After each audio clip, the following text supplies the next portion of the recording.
मैं क्लास मिश्रा जी की पाठशाला। आइए आज बात करते हैं होली पे। किसी भी तरह की कोई पढ़ाई के ऊपर बात नहीं करेंगे, पढ़ाई की बात हम लोग को डेली करना है ना। तो आज होली पे बात करते हैं। सबसे पहले बात करने से पहले आप लोगों को हमारी तरफ से होली की हार्दिक शुभकामनाएं। अब हम लोग होली पर चर्चा कर लेते हैं थोड़ा सा। तो होली बाबू सबसे पहले देखेंगे हम लोग मनाते क्यों हैं। तो इसके पीछे दो कारण हैं। कितने कारण? दो कारण। पहला कारण क्या है कि आप लोग भक्त प्रहलाद की स्टोरी जरूर सुने होंगे। जितने लोग हैं यहाँ पे, जितने लोग हमारी वीडियो देख रहे हैं, भक्त प्रहलाद की स्टोरी जरूर सुने होंगे।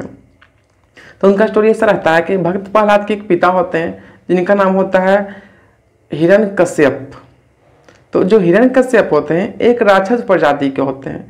तो इनके ऊपर ना ये करते क्या है कि पहले के लोग जो होते थे तपस्या करते थे, भगवान को खुश करते थे और करने के बाद उनसे किसी न किसी तरह का कोई वरदान मांगते थे। तो उसी तरह से ये भगवान की प्रार्थना किए, तपस्या किए, भगवान खुश होकर के इनको वरदान दिए। जब बोले भगवान आकर के बस हिरण्यकश्यप मांगो तुम क्या मांगते हो। तो जो हिरण्यकश्यप थे इन्होंने वरदान मांगा कि प्रभु अगर आप हम पे खुश हैं तो हमें सिर्फ और सिर्फ एक वरदान दीजिए।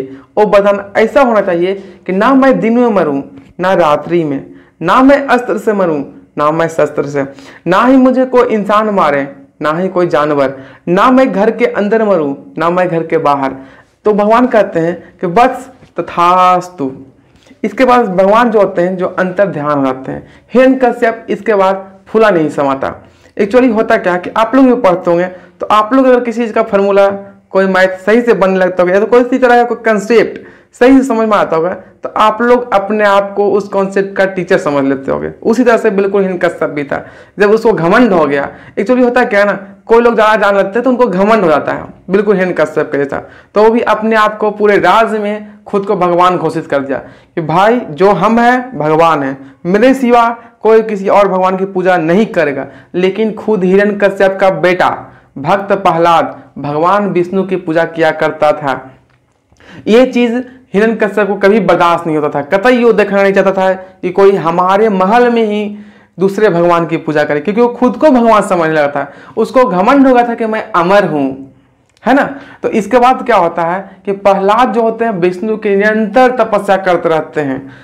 इससे चिढ़ करके हिरण्यकश्यप प्रहलाद को मारने का बहुत ज्यादा प्रयत्न करता है, लेकिन वो मार नहीं पाता। जब वो मार नहीं पाता तो उसकी एक बहन होती है होलिका, यानी बोले तो हिरण्यकश्यप की बहन होलिका और प्रहलाद की फुआ होलिका। देखिए यहाँ पे हम एक वर्ड बोल रहे हैं फुआ का, फुआ और पुआ, क्योंकि आप लोग हैं बिहार के लोग, जितने बिहार के लोग हैं पुआ को समझते हैं कि पुआ क्या होता है। दोनों में बहुत अंतर है। देखिए क्या होता है जो अंतर, जो बाप के बहन है वो है फुआ, जो कड़ाही में छना है वो है पुआ। तो कभी भी आप लोग इस चीज में कंफ्यूजन नहीं कीजिएगा फुआ और पुआ में। आगे बात करते हैं, फुआ पुआ छोड़ते हैं, है ना। तो आगे क्या होता है कि होलिका जो थी यानी कि प्रहलाद की फुआ, उनको वरदान मिला था। वरदान में एक कंबल दिया गया था उनको भगवान के द्वारा कि बेटी जब तक तुम्हारे शरीर पे ये कंबल रहेगा तुमको अग्नि जला नहीं सकती है। तो हिरण्यकश्यप को ये बात मालूम होता है कि हमारी जो बहन है होलिका उसको वरदान में मिला एक कंबल है जिससे कि वो नहीं जल सकती है। तो बोलती क्या, वो जो हिरण्यकश्यप होता है वो बोलता अपनी बहन को, बहन होलिका तू सुन, तुम ऐसा कर कि हमारा जो बेटा है पुत्र प्रहलाद उसको लेकर के चिता पे, जलती चिता पे बैठ जा, जिससे कि वो जल जा और तुम ही कंबल के कारण बच जाओगी।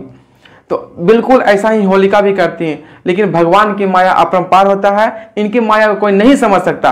अचानक से हवा का झोंका आता है जिसके कारण कंबल उड़ करके प्रहलाद के पूरे शरीर पर चला जाता है और प्रहलाद बच जाते हैं और होलिका जल जाती है। जिसको कि होलिका वही होलिका जली थी जिस कारण से आप अभी जस्ट होलिका दहन करके हम लोग सब लोग आ रहे हैं। आप लोग भी होलिका दहन जरूर किए होंगे। इसके बाद का स्टोरी क्या होता है कि जो हिरण्यकश्यप होता है लास्ट में बहुत चिढ़ाता है, क्योंकि उसकी बहुत प्यारी बहन होलिका मर गई होती है। इसलिए हिरण्यकश्यप चिढ़ करके सुबह में ही प्रहलाद को बोलता है कि सुन, तुम्हारा भगवान जो विष्णु है वो किधर है। तो प्रहलाद जी बहुत गर्व से बोलते हैं कि पिताजी मेरे भगवान कण कण में विराजमान है। लेकिन हिरण्यकश्यप एक राक्षस प्रजाति का था, इसलिए बोलता है कि चल तुम्हारा भगवान कण कण में विद्यमान है तो तुम अपनी भगवान को याद कर ले, देखते हैं क्या तुमको कौन सा भगवान बचाते हैं। उसके बाद वो तलवार निकालता है अपना, और तलवार निकाल करके प्रहलाद की तरफ मारने की ओर दौड़ता है कि प्रहलाद आज तुम्हारे भगवान में ताकत है तो तुमको बचा ले।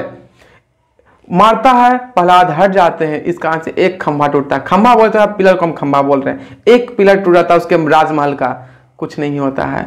अगले पिलर के पास जाकर के छुपते हैं प्रहलाद, फिर से एक बार मारता है कि बुला तू अपने भगवान को, देखता है कौन भगवान आता है।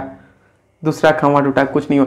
एक्चुअली में होता क्या है कि जब भगवान विष्णु होते हैं वो इंतजार करते रहते हैं कि कब संध्या हो, क्योंकि हिरण्यकश्यप को वरदान था कि ना तुम दिन में मरोगे ना रात में मरोगे, इसलिए वो संध्या का इंतजार कर रहे थे। जैसे ही संध्या होती है अगले खंभा को हिरण्यकश्यप तोड़ता है। भगवान विष्णु नरसिंह अवतार में प्रकट लेते हैं और प्रकट होते के साथ ही गर्जना करते हुए आते हैं कि हिरण्यकश्यप आज तुम हमारी हाथों से नहीं बचोगे।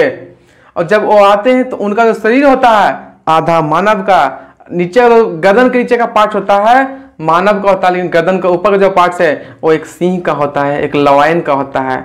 उसके बाद वो आकर के हिरण्यकश्यप को ललकारते हैं, हिरण्यकश्यप तुम में बल है, तुम में ताकत है, तो आप मुझसे लड़ाई कर, इस छोटे से बच्चे पे क्यों अपने बल आजमा रहे हो।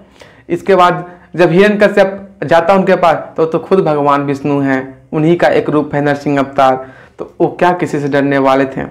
आते हैं, उसको एक वरदान और भी था इसी के साथ साथ कि ना तुम घर में मरोगे ना घर के बाहर मारोगे। एक्चुअली संध्या का टाइम हो रहा था, इसलिए लड़ाई करना उचित नहीं समझा भगवान विष्णु ने, और उसको ले जा करके घर के चौखट पे, उस राजमहल के, उसके ही हिरण्यकश्यप के ही राजमहल के चौखट पे ले जा करके उसके छाती को चीर दिए अपने नाखूनों से, क्योंकि नाखून जो होता है कभी भी अस्त्र नहीं है, ना नाखून अस्त्र है ना ही किसी तरह का शस्त्र है, और नाखून से उसके छाती को चीर देते हैं।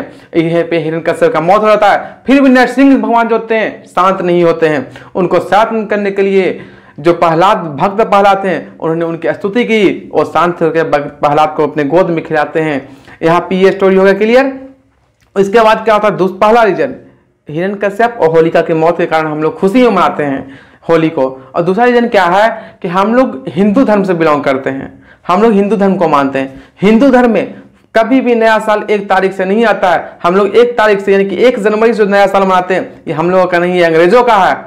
और जैसे ही हम लोग जो नया साल हम लोग का आता है वो अप्रैल से आता है, और इसी की शुरुआत होती है होली से। एक्चुअली हम लोग होली मनाना तो बसंत पंचमी सरस्वती पूजा से ही स्टार्ट कर देते हैं, हम लोग सरस्वती पूजा से ही अबीर गुलाल लगाना चालू कर देते हैं। इन होली का शुभारंभ, नया साल का शुभारंभ का एक संकेत है कि अब हम लोग के पास नया साल आ रहा है, इसलिए हम लोग खुशी से, प्रेम से, मोहब्बत से एक दूसरे को रंग लगाते हैं, गुलाल लगाते हैं।